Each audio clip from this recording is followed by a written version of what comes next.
سنو، حضرت ثعلبہ بن عبد الرحمن میرے کریم محبوب علیہ السلام کے صحابی ہیں، غریب ہیں، غربت بڑی اعلیٰ چیز ہے، ہاں غریبی بڑی نعمت ہے، یہ آزمائش ہے، اس میں کوئی شک نہیں، لیکن قیامت والا دن پتہ چلے گا جب غریب چھلانگ لگا کے جنت میں داخل ہو جائیں گے۔ امیر تو کھڑے ہیں نا، میرے نبی پاک نے حضرت عبد الرحمن بن عوف کو، حضور صبح صبح اٹھے تو نبی پاک کی آنکھوں میں آنسو تھے، فرمایا میرے عبد الرحمن بن عوف کو بلاؤ۔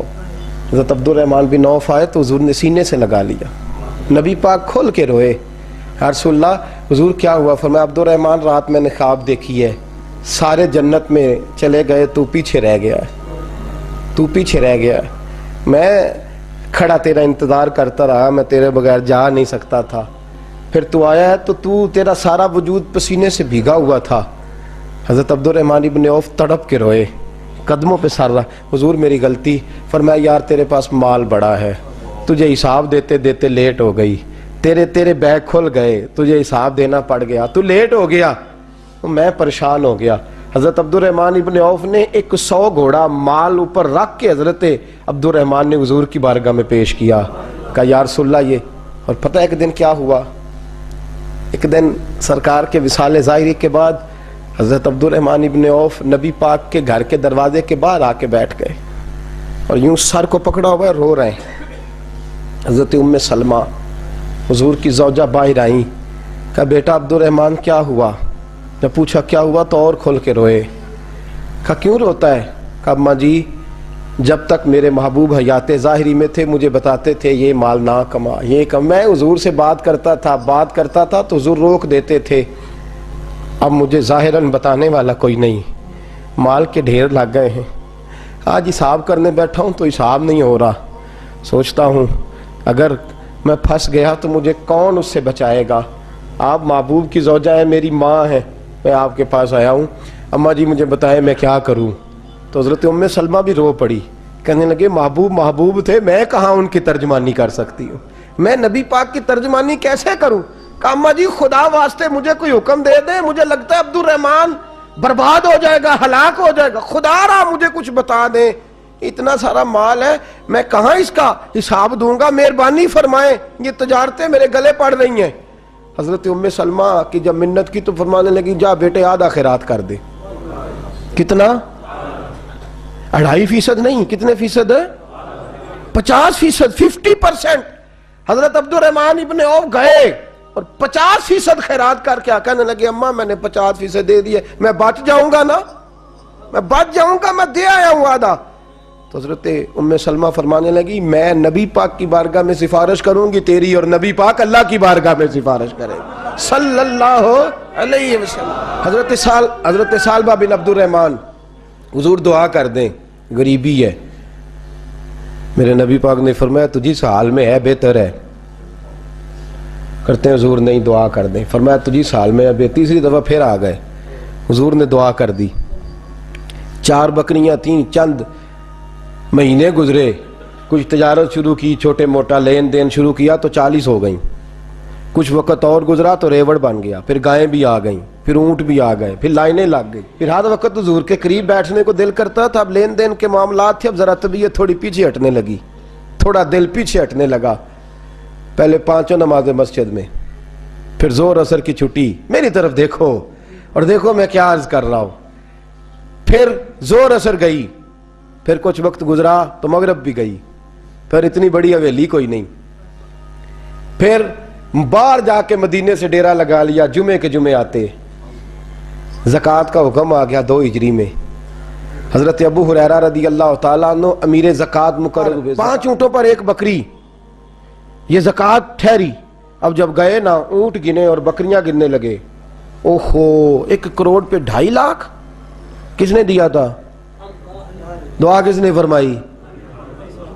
اوہو اتنا، میرے پیسے بینک سے میسج آ جائے گا اتنے کم ہو گئے، اوہو بڑی مصیبت بنے گی، مجھے تو خوشی ہوتی ہے جب آتے ہیں تو یہ اب یہ والا میسج بھی چلے گا کہ اتنے مائنس ہو گئے، توبہ توبہ، پریشانی لگ گئی، بڑی طبیعت، انکار نہیں کیا، کہنے لگے حضور سے جا کے عرض کرنا میں خود آؤں گا، اور جہاں محبوبیت ہو وہاں اتنے لفظ بھی بے ادبی ہیں، وہاں ٹھہر جاؤ، سوچتا ہوں، سمجھتا ہوں، غور کرتا ہوں، یہ جملے بھی وہاں توہین ہوتے ہیں۔ محبوب ہو اور وہاں انسان سوچ سمجھ کی بات کرے، وہاں انسان، بابا بلے شاہ صاحب نے کہا عقل آخ دی چگے نو سام کے رکھ، عشق آخ دے بال کے سیکنا چاہیے دائے۔ کہا جا کے کہنا میں آؤں گا۔ سب کی زکوٰۃ لے آئے، در رسول پہ آئے، حضور نے فرمایا پہلے سالبہ کی بات بتاؤ۔ پتہ تھا نا پہلے سال، حضور اس نے کہا تھا میں آؤں گا۔ حضرت ابو ہریرہ کہتے ہیں نبی پاک نے ٹھنڈی آہ بھری، آہ ٹھنڈی، فرمایا ہلاک ہو گیا۔ اس کو کہا تھا نہ اس چکر میں پڑ، ہلاک ہو گیا، ہلاک۔ حضرت ابو ہریرہ فرماتے ہیں 2 باریک باریک آنسوؤں کے قطرے بھی میں نے محبوب کی آنکھوں میں دیکھے۔ اپنا ہے نا تو دکھ ہوا، یار میرا اپنا تھا، ہلاک ہی ہو گیا ہے، کدھر چلا گیا ہے۔ ان کو بھی بعد میں خیال آیا، او ہو میں تو غریب تھا، یہ آیا کدھر سے تھا، میں تو غلامی رسول میں آتا گیا تو رب میری عزتیں بڑھاتا گیا، یہ میں کس چکر میں پڑ گیا۔ آئے لائنیں بکریوں کی لائے، حاضر کی، حضور وہ میں نے کہا تھا حضرت ابو ہریرہ سے میں خود آؤں گا، حضور میں خود لایا ہوں۔ فرمایا محبوب نے مجھے تو نہ بتا، میں تو سمجھتا ہوں، میں نے کہا تھا تو میں آ گیا ہوں۔ فرمایا چل اٹھا، دوڑ جا، لے جا۔ حضرت ابو ہریرہ فرماتے ہیں انکار محبوب نے سالبہ کو کیا، لیکن آنسو ابو بکر صدیق کے بھی نکل گئے۔ فرماتے ہیں درد عثمان غنی کو بھی ہونے لگا، تڑپ مولا علی بھی گئے۔ فرمایا جا لے جا، نہیں چاہیے تیرے پیسے۔ فرماتے ہیں سالبہ نے ہاتھ باندھے، کہا محبوبہ غلطی ہو گئی، حضور مجھے، فرمایا تجھے کہا نا تیرے نہیں چاہیے، نکل جا۔ حضرت ابو ہریرہ فرماتے ہیں جب نبی پاک نے رخ پھیرا تو صحابہ کی زبانوں پہ بھی جاری ہو گیا یہ تو ہلاک ہو گیا۔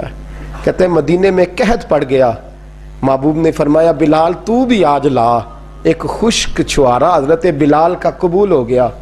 لیکن سالبہ لائنیں لگیں یا مال کی، فرمایا جا لے جا، تیرا قبول نہیں ہے۔ فرماتے ہیں تڑپتے رہے ساری زندگی اور مال کو دیکھ دیکھ کے آہیں بھرتے رہے، لیکن کریم نے اس تجارت کو قبول۔ حضرت ابو بکر صدیق کے پاس آئے، سرکار کے وصال، حضور قبول فرما لیں۔ فرمایا ساری دنیا کا قبول ہے، جس کا میرے نبی نے قبول نہیں فرمایا میں کیسے قبول کر لوں۔ حضرت عمر فاروق کے پاس آئے، فرمایا نہ تیرا قبول نہیں۔ حضرت عثمان کے زمانے میں وصال ہو گیا۔ عزیز یاد رکھ، تجارت وہ والی کر جو تجھے نجات دے، اس چکر میں نہ پڑ جا جو تجھے الجھا دے، جو تجھے الجھا دے۔ قرآن مجید کی آیت آئی اقترب للناس حسابہم وہم فی غفلۃ معرضون، لوگوں کا حساب قریب آ گیا ہے اور وہ ابھی بھی غفلت میں پڑے ہیں، ابھی بھی 2 کے 4 اور 4 کے 10 کر رہے ہیں، حساب کا وقت قریب آ گیا۔ حضرت انس آئے مسجد سے، ایک صحابی مکان بنا رہے تھے، جھونپڑی تعمیر کر رہے تھے۔ حضرت انس کو پریشان دیکھا، کہنے لگے انس خیر تو ہے، کوئی نئی آیت تو نہیں آئی؟ تو جناب انس کہنے لگے آیت تو آ گئی ہے، رب نے کہہ دیا ہے کہ حساب قریب آ گیا، تیاری کر لو۔ جھونپڑی بنا رہے ہیں، محل نہیں، جھونپڑی بنا رہے تھے، ابھی دیوار کچی مکمل نہیں ہوئی تھی، ہاتھ جھاڑ دیے صحابی نے، ادھر رخ پھیرا تو حضرت انس کہنے لگے کہاں جا رہے ہو؟ کہنے لگے بھائی میں حساب نہیں دے سکتا، میں مصطفیٰ کے پاس جا رہا ہوں، میں نے نہیں دیوار بنانی، بس بھائی میری اس دور سے بس میں کوئی نہیں حساب دے سکتا، میں کمزور ہوں۔ میرے رسول کائنات صلی اللہ تعالی علیہ وسلم نے میرے دوستو تجارت کرو لیکن اس کو عبادت سمجھ کے کرو۔ اگر تمہیں چوک وہاں دکان پہ بیٹھے خدا بھول جاتا ہے اور سودا کرتے وقت رب رسول کی باتیں تمہیں بھول جاتی ہیں تو پھر تو تم وہاں تم موردون میں ہو، پھر تو تم غافل ہو۔ اور اگر وہاں بھی تمہیں رب یاد رہتا ہے، میرے رسول کریم صلی اللہ علیہ وسلم نے فرمایا بنی اسرائیل کا تاجر انتقال کر گیا، آج ہماری تجارتوں کا حال۔ مجھے بتائیں 1 کروڑ کی راس ہے ایک بندے کے پاس، کاروبار ہوتا ہے کہ اس سے کہ نہیں ہو سکتا؟ آپ سیانے تاجر ہے، میں تو نہیں، مجھے بتائیں کروڑ سے ہوتا ہے کہ نہیں؟ تو وہ جو 1 کروڑ اس نے لون لے لیا ہے اور بینک سے، وہ کس لیے لیا ہے بتائیں؟ کیا تماشا لگا ہوا ہے؟ کس چکر میں پڑے ہوئے ہیں؟ سود کا دھندا عروج پہ ہے، ناجائز مال عروج پہ ہے۔ ہم لوگوں نے ہر آدمی، میں بینک کے ساتھ کاروبار تروڑ مروڑ کے، جی میں وہ فتویٰ دیکھا تھا وہ چیز، بھائی بجا اب 1 کروڑ روپے کا تیرے پاس راس تھی، تو اس سے کاروبار کر رہا تھا، مانا کیا تھا، ضرورت کیا تھی، حاجت کیا تھی، کون سی بھوک تھی جو تو نے رب رسول کی ریٹ کو چیلنج کر دیا ہے؟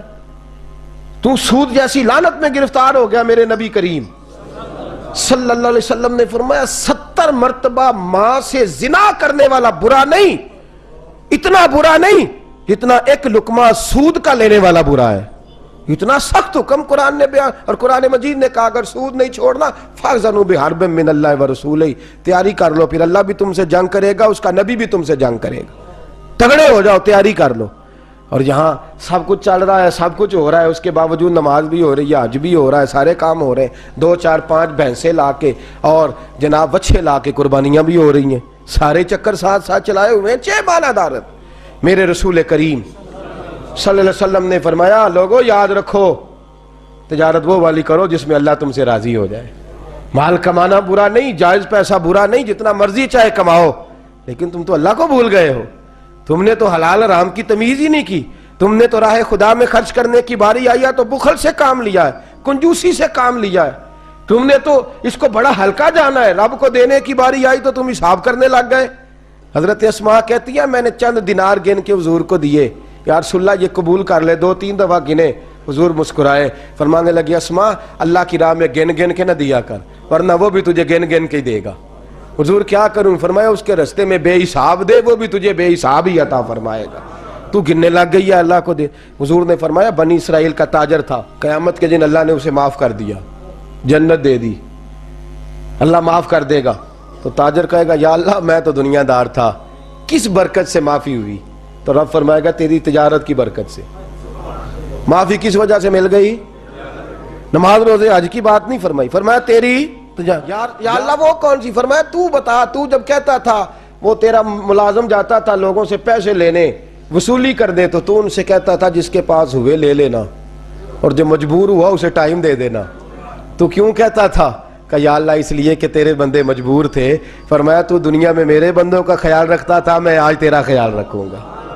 تجارت نے جنت دے دی، تجارت نے جنت دے دی۔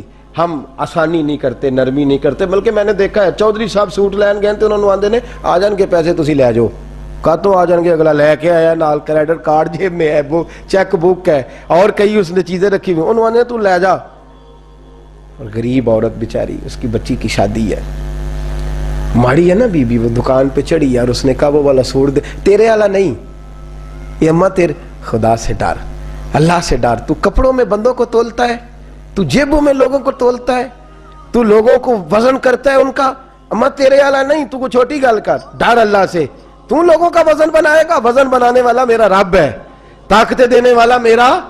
ہم نے مالک دکان کے کرایہ دار ہوتے دیکھے ہیں، اور ہم نے بڑے بڑے تاجر یہاں تجارت کرتے تھے ان دکانوں پہ ملازمت کرتے دیکھے ہیں، بے پرواہی ویک سجن دی جتھے کسے دی پیش نہ جاوے، انہیں تاجاں والے در در رولے، منگتے یا تخت بٹھاوے۔ اپنی زندگی میں تجارت کر اس رنگ کی کہ تجارت تجھے جنت کے اندر داخل کر دے۔ یہ چند آداب تجارت ہیں۔